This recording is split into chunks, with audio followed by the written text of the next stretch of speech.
बिस्मिल्लाहिर्रहमानिर्रहीम। अस्सलामुअलैकुम। सलाहुद्दीन अय्यूबी एक ऐसा बहादुर जंगजू जिससे यहूदी और ईसाई आज भी डरते हैं। सलाहुद्दीन अय्यूबी कौन थे और सलाहुद्दीन अय्यूबी ने बैतुल मक़दस को कैसे फतह किया, और आज हम सलाहुद्दीन अय्यूबी के मुतल्लिक जानेंगे। तुम बहुत बड़ी फितना हो रहे हो। कब तक? खुदा हमारे साथ है, खुदा हमारे साथ है। सलाहुद्दीन 2 लाख फौज के साथ उर्दन पार कर चुका है। हम किसी कीमत जंग नहीं करेंगे सलाहुद्दीन से। नतीजा सिर्फ एक है, शिकस्त। हम यसू के सिपाही और सलीब के रखवाले हैं, तो शिकस्त कैसे हो सकती है हमें? जंग बिल्कुल होगी। खुदा हमारे साथ है, खुदा हमारे साथ है, खुदा हमारे साथ। सुल्तान का फरमान है कि उनकी बहन की लाश, कातिलों के सर और यरूशलेम की कुंजियां उनके हवाले कर दें। आप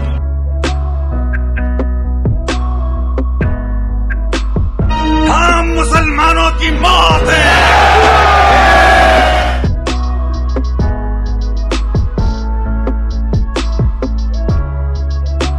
तुम अब जा सकते हो मेरे अजीज, मगर किराक महफूज नहीं, क्योंकि मेरे आका बस अब आने ही वाले हैं।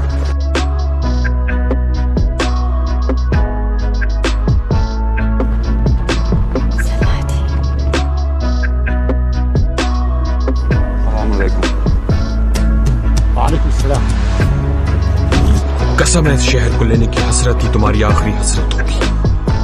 आपको शायद याद नहीं, मेरा नाम है सलाहुद्दीन। आपके लिए क्या है यरूशलेम? सब कुछ।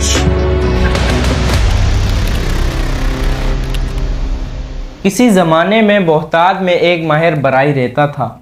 उम्र के आखिरी हिस्से में इसने एक खूबसूरत मिंबर बनाया। जो भी इस मिंबर को देखता तो उसकी खूबसूरती देखकर हैरान रह जाता था, और फिर उस मिंबर की शोहरत फैल गई। इतनी फैली कि बोहताद में आने वाले हर अमीर शख्स बराई से कहता कि ये मिंबर मुझे फ़रोख्त कर दो, मैं इसे फ़लाँ मस्जिद को अतिया कर दूँगा। लेकिन बराई का हमेशा एक ही जवाब होता कि नहीं जनाब, ये मिंबर मस्जिद अक्सा में सजेगा। लोग ताज्जुब से पूछते कि मस्जिद अक्सा तो ईसाइयों के कब्ज़े में है। लिहाजा सब की बातें सुनता, फिर एक ही जवाब देता, मेरा बस इतना ही काम था। मैं एक फ़नकार हूँ, मिंबर बनाता हूँ। कोई बहादुर जंगजू आएगा और अल-कुद्दूस वापस हासिल करेगा, और ये मिंबर इसकी जीनत बनेगी।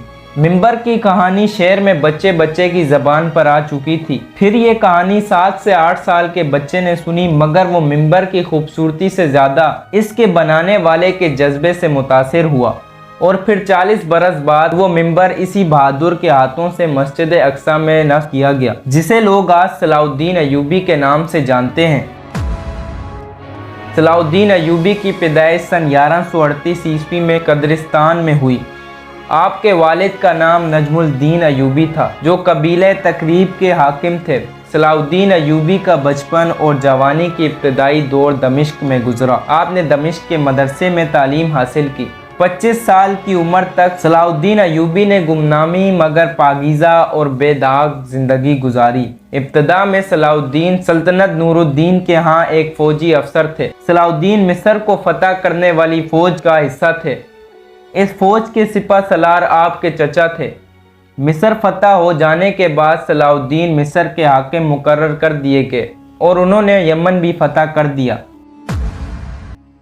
और फिर नूरुद्दीन की वफ़ात के बाद सुल्तान सलाहुद्दीन अय्यूबी हुक्मरानी पर फाइज हुए।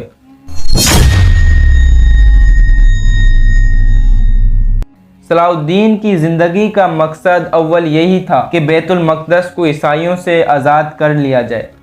दरअसल बैतुल मक़दस तारीखी शहर यरूशलेम में मौजूद है, जिसे हज़रत उमर इब्ने ख़त्ताब ने 638 ईस्वी में फ़तह किया था।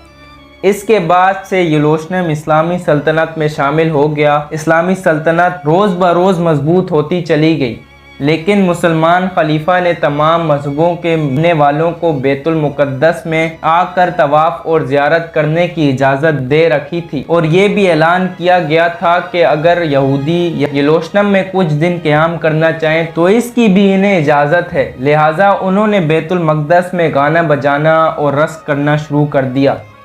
उस वक्त के इस्लामी रियासत सल्जूक तुर्क के हाथ में थी। लिहाजा सुल्जूकियों ने ईसाइयों से गुजारिश की कि वो बैतुल मक़दस के तक़द्दुस का ख्याल रखें और उस मुक़द्दस शहर का एहतराम करें, वरना उनके खिलाफ सख्त इक़दामात उठाए जाएंगे। उस दौरान एक ईसाई राहिब ने कुछ मनगढ़ंत कहानियाँ लोगों को सुनाई और ईसाइयों को इस बात का यकीन दिलाया कि मुसलमान इन पर जुल्म व तशद्दुद कर रहे हैं। इसने अपने साथियों के साथ बरतानिया, जर्मनी, इटली, यूनान और तमाम बड़े बड़े यूरोप ममालिक का सफ़र किया और ईसाइयों को मुसलमानों के खिलाफ साया। लिहाजा सन 1100 ईस्वी में ईसाइयों ने फ्रांस में एक कॉन्फ्रेंस मुनक्किद की, जिसमें ईसाइयों पर जोर दिया गया कि वो उठ खड़े हों और यरूशलेम को मुसलमानों से आज़ाद करवाएं। उन्होंने इस जंग को मुक़द्दस जंग का नाम दिया। इस दौरान तमाम यूरोप में अफवाह फैला दी गई कि हज़रत ईसा अलैहिस्सलाम दोबारा नाजिल होकर ईसाइयों के तमाम मिसाइल का खात्मा करेंगे, लेकिन इनका ज़हूर इसी वक्त होगा जब यरूशलेम का मुक़द्दस शहर मुसलमानों के कब्ज़े से आज़ाद कर दिया जाएगा। इस अफवाह ने ईसाइयों के मजहबी जोश में बेपनाह इजाफा कर दिया। ईसाई मज़हब रहनुमाओं ने इस बात को आम कर दिया कि अगर कोई चोर या बदकिरदार भी बैतुल मक़दस की ज़ियारत करेगा तो वो जन्नत का मुस्तहिक होगा। लिहाजा इस वजह से हर किस्म के लोग बैतुल मुक़द्दस आना शुरू हो गए।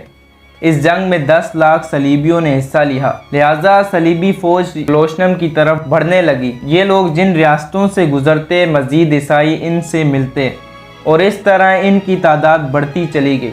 तकरीबन पूरा यूरोप यरूशलेम की तरफ बढ़ा। जब ये लोग यरूशलेम पहुँचे तो सल्जूक फ़ौज से इनका सामना हुआ, लेकिन 40 दिनों के बाद सुल्जूकियों ने हथियार डाल दिए। ईसाई यरूशलेम में दाखिल हो गए और मुसलमानों का कत्लेआम किया। पूरे शहर में मुसलमानों की लाशें बिखरी हुई थी, मस्जिद मुसलमान के खून से भरी हुई थी। 8 दिनों में तकरीबन 60,000 मुसलमान कत्ल किए गए।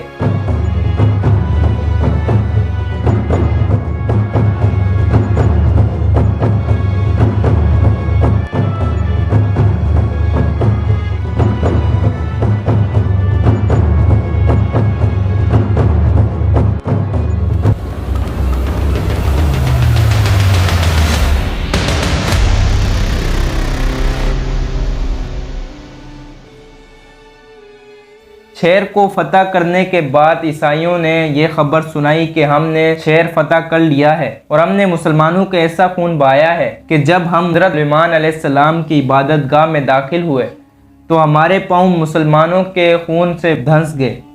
यरूशलेम पर ईसाइयों के कब्ज़े के बाद पूरी मुसलमान दुनिया परेशान थी, लेकिन खलीफा इतना कमज़ोर था कि कुछ ना कर सकता था। जल्द ही यरूशलेम पर कब्जा करने वाले ईसाई फौज को पूरी यूरोप का सहारा मिल गया और उन्होंने फ़लस्तीन, शाम के इलाकों पर भी कब्जा कर लिया, जहां मुसलमानों का कत्लेआम हुआ और तरबीस में मुसलमानों की इस अजीम लाइब्रेरी को जला दिया गया, जहां साइंस के मौज़ूआत पर तकरीबन 19 लाख किताबें मौजूद थी। लेकिन हर उरूज को एक दिन ज़वाल है, लिहाजा हालात ने इस वक्त करवट बदली जब सुल्तान सलाउद्दीन अयूबी मिस्र के हाकिम बने। सन 1186 ईस्वी में ईसाइयों के एक फ़ौजी जत्थे ने मदीना के कब्ज़े के गर्ज से हमला कर दिया। लिहाजा सलाउद्दीन अयूबी एक लश्कर लेकर फ़ौरन इनके ताक़ुब में निकला और हदीम के मकाम पर दोनों आमने सामने हो गए। लिहाजा 1186 ईस्वी को तारीख़ की एक खौफनाक जंग लड़ी गई, जिसमें सुल्तान ने दुश्मन के लश्कर को ऐसे ढेर किया कि ज़मीन पर आग लग गई। नतीजा ये हुआ कि 30,000 ईसाई हलाक हुए और बाकी कैदी बना लिए गए। ये खबर आग की तरह पूरी दुनिया में फैल गई और पूरी यूरोप में सलाउद्दीन का खौफ बैठ गया, जिसने मुट्ठी भर लश्कर के साथ 60,000 ईसाइयों को धूल चटा दिया था। फिर सुल्तान ने बैतुल मक़दस की तरफ रुख किया और एक हफ्ते तक खून रेज जंग के बाद ईसाइयों ने हथियार डाल दिए। बैतुल मक़दस पूरे 51 साल के बाद दोबारा मुसलमानों के कब्जे में आया, लेकिन फतह के बाद सुल्तान अलाउद्दीन ने कैदियों के साथ अच्छा सलूक किया। आपने हर किस्म की लूट मार से लोगों को मना किया, कत्लेआम को रोका, शहर में मौजूद तमाम ईसाइयों को माफ़ कर दिया। रहमदिल सुल्तान ने फदिया की निहायत ही मामूली रकम मुकर्रर की और जो लोग वो अदा न कर सकते उन्हें बगैर अदा किए शहर छोड़ने की इजाज़त दे दी। लेकिन यूरोप के सलीबी हाकिमों को ये शिकस्त मंजूर न थी, लिहाजा उन्होंने लड़ाई की तैयारियां शुरू कर दी। जर्मनी, इटली, फ्रांस और इंग्लैंड से फौजें फ़लस्तीन रवाना हुई।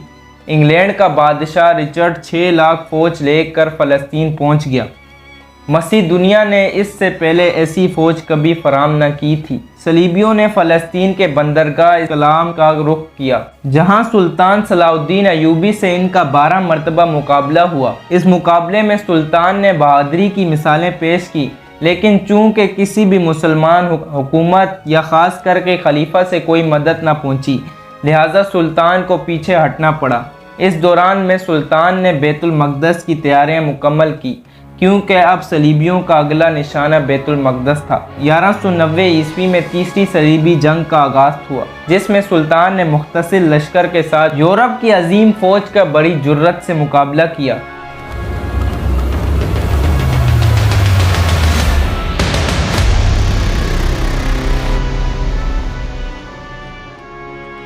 जब फतह की कोई उम्मीद बाकी न रही तो सलीबियों ने आखिरकार सुलह की दरख्वास्त की। इस तरह सलाउद्दीन अयूबी ने बैतुल मक़दस को फतह किया।